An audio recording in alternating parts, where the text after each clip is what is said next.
What is up, future Spain expats and immigrants? Today we're going to talk all about how to move to Spain in 2026. So if you want to move abroad and you're not sure how to get started and you keep watching videos that overcomplicate things, this is what you need to tune into. Welcome back, or welcome if you're new here. I'm Britt, an American who's been living in Spain for the past 6+ years. I help other people now move to Spain as I'm a relocation consultant. So if you also want to help make your move to Spain easier, be sure to book your free consultation today. So the first thing you need to know on how to move to Spain in 2026 is you need to be sure that you actually want to move there. I don't recommend to move blindly. I recommend to visit Spain, go there a few times, visit the locations that you would ideally want to be living in Spain, because location is going to be your best friend. Where you live in Spain will definitely be making or breaking your experience. After you completed step 1 on how to move to Spain in 2026, you've done a staycation, you're 100% sure that you do want to live in Spain. The next thing that I would highly recommend is to pick a location. And when I say pick a location, ideally pick a location based on your lifestyle. So what do I mean by this? Let's say you maybe hate the rain. I would definitely not recommend to go live in the north of Spain, because in the north of Spain it's very gloomy.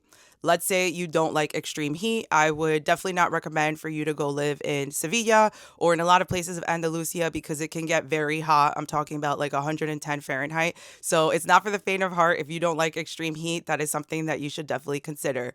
Next, maybe if you don't want to be secluded, I wouldn't recommend to go live on an island, because you might feel extra secluded there versus living on the peninsula. So you just want to make sure that the location you choose fits your lifestyle to a T. Worst comes to worst, if you don't get it right on the first time of your move to Spain, you could always move. But ideally, you want to move somewhere where you're looking forward to living there. It fits your lifestyle. It checks off a ton of boxes. Location, location, location, my friends. Definitely don't forget about that. Alrighty, and the next tip on how to move to Spain in 2026 is you're going to figure out your visa situation. And if you have no idea what a visa is, let me tell you all about that. Basically, a visa is a stamp that you get in your passport by this foreign country that gives you permission to enter, leave, and live there for a certain period of time. So, what kind of visas would you be able to get as an American or foreigner trying to move to Spain in 2026? You have the non-lucrative visa, the most popular, the digital nomad visa, student visa, and also a professional work visa. So that's 4 different visas that you could try to apply for. You definitely just want to see which one you qualify for. I also just want to say that it has never been an easier time to move to Spain in 2026. There are so many different visas that you can choose from. I personally think the easiest visa for you to move to Spain as an American or as a foreigner is to learn Spanish. That will be the student visa. You just have to make sure that you meet the requirements to actually apply for that visa. So make sure you look into that independently. But if you want a soft landing moving to Spain in 2026, student visa is definitely going to be your best bet. Also, if you are thinking about teaching English in Spain, that would also fall under the student visa realm. So look into that. There are tons of different ways you could teach English in Spain. You can go with the government program, which is known as Auxiliares de Conversación, which is basically where you are with the government program and they basically set you up in a school and then you go and teach English. You're basically a teacher assistant. You only work I think 16 to 20 hours a week. I'm not sure if they've changed that, so don't quote me on that, but it's a nice, flexible, possible option for people who want to move to Spain and maybe they're not sure if they could get a digital nomad visa or a non-lucrative visa, but they maybe do really want to move to Spain. Teaching English or learning Spanish is going to be the easiest visa to get. If you decide to go the student visa route and then you're like, wait, what if I want to end up working in Spain? You could definitely switch visas. You would just need to fill out the proper paperwork and maybe either get a work sponsor or switch to a digital nomad visa. That will have to be looked at independently because that's going to be a case-by-case basis. But I would highly recommend to consider it if you do want to move to Spain and you're not sure how you can get over there, but you, of course, want a legal route to do so. Next, in my opinion, I think the hardest visa to get is going to be the worker visa, because you are going to need an employer to sponsor you. So that is probably going to be the most difficult in terms of paperwork, but it is not impossible and you can get it. Now, going back to the worker visa for a second, I did just want to go back to it because there are different work visas that you can get in Spain. You also then have a self-employed work visa, which again, you just need to show the right paperwork and all the right details to get qualified for that. And then you also have a recently new worker visa in Spain, which is the HQP, which is a highly qualified professional work visa. This is perfect for doctors, scientists. That would be the perfect situation for you to get that visa. Now, for the most popular visa at the moment is definitely the digital nomad visa. So this is for digital nomads, of course, and for people who work remotely. This is a great visa option, especially because it's quite new and it gives people a ton of flexibility. If you apply in Spain, you actually get 3 years versus if you apply in the US, you would only get 1 year. So definitely something to keep in mind, especially if you know you want to stay in Spain longer. So I would highly recommend to apply in Spain versus in the US. So again, you could be there longer and you don't have to ask for a visa extension and all that jazz. Paperwork is going to be your best friend, my friends. Alrighty, and now we're going to talk all about the non-lucrative visa. This visa tends to get some people confused, specifically people who work remotely but want to move to Spain but maybe have a chunk of savings and they don't necessarily think that they are going to work. I would highly recommend for you to familiarize yourself with the paperwork and the conditions that the non-lucrative visa has, because you're actually supposed to go under oath that you're not going to be working in Spain. So I would highly recommend to make sure you read the fine print. Don't get yourself into anything sketchy or get yourself into anything that you're not supposed to be doing, because again, you don't want to get into any problems. So non-lucrative visa, what is it? Is a visa that's non-lucrative. So it basically means you're not working when you are in Spain. It's perfect for people who are retired or people who have access to a passive income. What do I mean by passive income? Let's say you're not retired, but you have maybe $40,000 chilling in your bank account. You have a tenant that rents your house in, I don't know, Florida, and your tenant gives you $3,000 a month every month with that rental. So that would technically qualify as passive income. You do just need to make sure that you meet the income requirements and the passive income requirements with this visa, but it could be a great match for people who are in this situation. Again, you just want to make sure that you are not actively working, because if you are actively working, then you would need to qualify for the digital nomad visa versus the non-lucrative. So just pay attention to the conditions and the details and you should be a-okay. And the last thing that I want to say about moving to Spain in 2026 about the visa paperwork is you want to make sure you're reading all the right details and you're getting the right paperwork, because you do not want delays with this. That can get very chaotic and that can get very messy. And the last thing you want is your visa application to get denied. So make sure you pay attention and you know exactly what you're doing and you're able to successfully get that done. Your visa basically depends your entire life in Spain, so it's very important that you get it right. Regarding location in Spain, I did just want to say that Spain is a very diverse country in regards to landscapes. So it truly does have a little bit of everything. So it's very important to explore. Don't limit yourself to only Madrid and Barcelona. Not that those aren't amazing places to live, but they are also some of the most expensive in Spain. So it's something to consider if you're looking to live in Spain in an affordable place.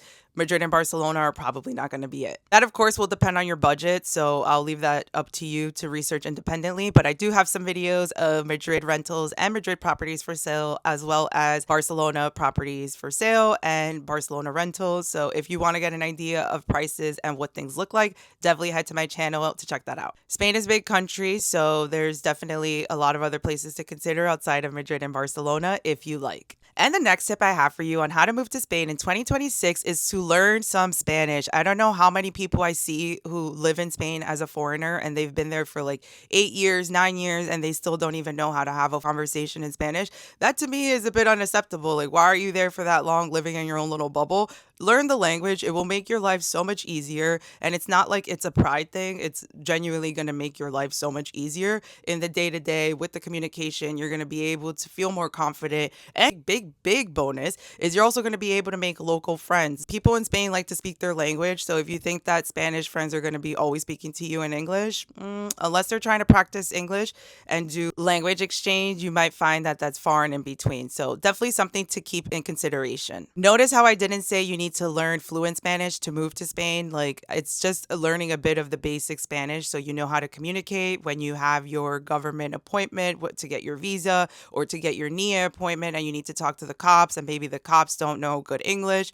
Maybe you need to go to the doctor and they don't speak good English. Like, after all, you are going to be moving to Spain, so Please keep in mind that the national language in Spain is Spanish, so be respectful of that. Take that into consideration. Don't move to Spain thinking that you're going to live in an American bubble because it won't be reality and you might get very frustrated trying to make Spain the US. They're two very different countries. Instead, I highly recommend to immerse yourself in Spanish culture gently and to learn basic Spanish along the way. Something else I wanted to mention about learning basic Spanish is that even in big cities, you can survive without Spanish, but I will mention that you cannot fully live a life there because you will feel so limited by the lack of communication. So I think it is super appropriate and almost necessary to learn a bit of basic Spanish. Again, I'm not saying to become fully fluent. Basic Spanish will go a very long way when you're moving to Spain in 2026. Alrighty, and the next tip on how to move to Spain in 2026 is all about budgets. Definitely do a budget reality check before you move to Spain. And the reason for this is because a lot of people move to Spain, especially foreigners, thinking that it's going to be dirt cheap or super cheap. But if you're looking to live in cities, especially like Madrid and Barcelona, it is not that cheap. And it is honestly not that different from some American prices in some cities. Not all, some, but it is definitely something to factor into your budget because you might find when you are moving from maybe, I don't know, Florida to Barcelona that it's actually not that cheap with rent and the cost of living isn't that affordable. So something to keep in mind. I would highly recommend to run the numbers, run the rent prices, look at property websites to get an idea, look at what utilities will cost you to, again, see what you want to be in your budget. Something else I would highly recommend to do, especially if you are comparing cities, is to do rent differences by cities. So let's say you want to go to Santander, and then you also have Barcelona on your top 5, and then you have Madrid, and then you have Granada. Put all of those places on a list, and then I would go into Spain property websites to see what's the average rent in all of these cities so you can get an idea, and then you can also decide like if this is out of your budget or within your budget, and then you can start eliminating some options. Something else that I want to mention, especially with budget, is that you might get a huge pay cut when you move to Spain. It depends on what you're going to do for work there, but you might find that the price of living is cheaper, but you're also getting paid less. So that is something else to factor into your lifestyle because it might take a minute for you to adapt. It might take a minute for you to get a new job. So again, these are just things that you want to factor in with your budget when you're moving to Spain in 2026. So piggybacking off of a pay cut, something else that is really important to know, especially if you are going to be working in Spain, is that salaries in Spain are significantly lower than they are in the US. So that is also something to consider and to keep in mind if you are going to be looking for work in Spain. And the last thing that I want to say about a budget reality check is to definitely try to factor in some hidden costs. So these are things like getting your things to Spain, maybe an immigration lawyer, maybe paperwork, apostilles, translations, etc. These are things that might not be factored in within your budget in the beginning of the move, and you just want to take that into consideration. Alrighty, so let's do a little recap. Now that you've factored in, you definitely want to move to Spain, you know what visa you want to get, you know where you want to live, you're learning a little bit of basic Spanish. Now you're going to get ready for the bureaucracy that there is in Spain. So this means getting your paperwork set up. So if you have a appointment that you need to get, expect things to take a little bit longer. Spain moves very slow sometimes. So that is something that a lot of new immigrants and expats aren't used to. Maybe you're not used to being an immigrant or a foreigner. This is the part that nobody glamorizes because it could be a pain in the butt, but this is where it's very important to have people that are working in your favor, i.e. a relocation consultant, an immigration lawyer, or people who really know about this stuff, because the last thing you want to do is do it incorrectly, get your visa application rejected, and then you have to wait to move to Spain, yada, yada, yada, yada. So let's get into the situations where you will probably experience bureaucracy. With the NIA appointment, which is your foreigner ID card, and then you also need to do Empadronamiento, which is a word that trips me up a lot. I don't know why. I find it a little bit of like a Spanish tongue twister, but Empadronamiento is basically where you go to register your address once you are living in Spain with a long-term address. So those two situations you might find that take a long time, but don't fret. It's definitely possible. It's not impossible to get an appointment. I am just giving you a bit of a courtesy warning. If you do this independently, it might take some time.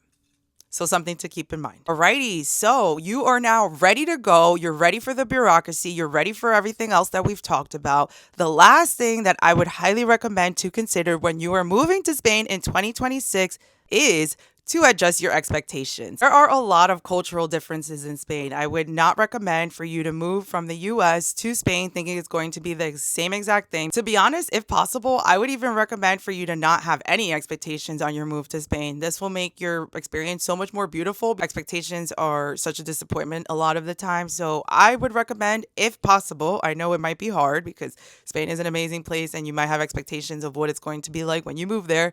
But if it could be possible, try to go in with no expectations. The next thing that I want to say about adjusting your expectations is that Spain has a very different work culture. It can be very slow and it can be very chill and it could be very relaxed. And that might not be something you're used to if you're coming from a very big and busy city from the States. Maybe you're coming from New York City, maybe you're coming from Los Angeles. So you'll be very surprised at how calm the work culture is in Spain. And that might be a big culture shock and that might be a big expectation for you to adjust before you move. Another thing that I really think you should adjust your expectation on is the pace of life in Spain. Spain has a significantly slower pace of life, especially comparing it to the US. So if you are coming from a very quick and busy city such as New York City, you'll want to start slowing it down before you get to Spain because you are definitely going to be living a much slower paced life there. And the last expectation I would highly recommend to adjust would be the meal times. Spanish people eat at very significant times of the day. For example, lunch is the biggest and most important meal. That is usually from 1 to 4.